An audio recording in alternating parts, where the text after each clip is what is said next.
क्या आप जानते हैं कि हमारे भारत में एक ऐसा गांव है जहां पर हनुमान जी बैन है? जी हां, वहां हनुमान जी की पूजा नहीं होती। ना कोई मंदिर है, ना कोई मूर्ति, ना किसी के घर में उनकी तस्वीर टंगी है। यहां तक कहते हैं कि लाल भगवा झंडे को भी वहां मनाही है, क्योंकि हनुमान जी की निशानी है। अब आप सोचिए कितनी अजीब बात है। हमारे देश में गाड़ियों में, ट्रकों में लोग हनुमान जी की तस्वीर रखते हैं। मंगलवार को हर सुबह मंदिर के बाहर हनुमान जी के लिए लाइन लगती है। मुश्किल घड़ी आए, हर कोई हनुमान चालीसा पढ़ता है। भूत प्रेत का डर आए, हनुमान चालीसा पढ़ता है। शायद ही कोई ऐसा मोहल्ला हो जहां पर आप चलेंगे और आपको हर 10-15 मिनट में एक हनुमान जी का मंदिर ना दिखे। लेकिन उत्तराखंड के एक गांव में हनुमान जी को बैन कर दिया गया है, और वहां के लोगों का कहना है कि उनकी नाराजगी आज की थोड़ी है। सबसे चौंकाने वाली बात यह कि इस नाराजगी की वजह कोई जमीन का झगड़ा नहीं है, राजनीतिक विवाद नहीं है, कोई नई कंट्रोवर्सी नहीं है। इसकी वजह उस किताब में लिखी है जो हम सब बचपन सुनते आए हैं, रामायण। और आज की कहानी उसी गांव की है। इस कहानी में एक ऐसा भी हिस्सा है जो लगभग हर जगह से काट दिया जाता है। एक बुजुर्ग औरत का हिस्सा जिसने बस एक मुसाफिर को रास्ता दिखाया था और उसकी कीमत सदियों तक चुकाई गई। अब सवाल कि कौन सा मंदिर है, कहां मंदिर है जहां हनुमान जी बैन है?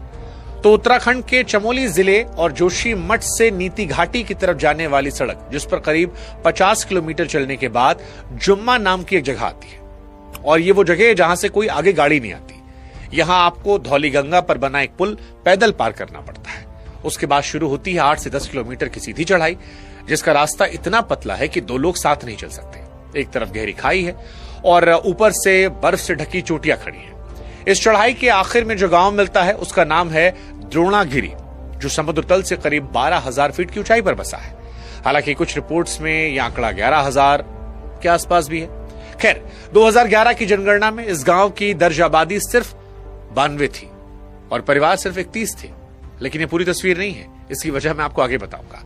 यहां भोटिया जनजाति के लोग रहते हैं, यानी वो समाज जो सदियों से तिब्बत की सीमा के पास इन्हीं ऊंचे पहाड़ों में रहा और जिनकी रोजी रोटी हमेशा से जड़ी बूटियों और ऊन के व्यापार पर टिकी रही।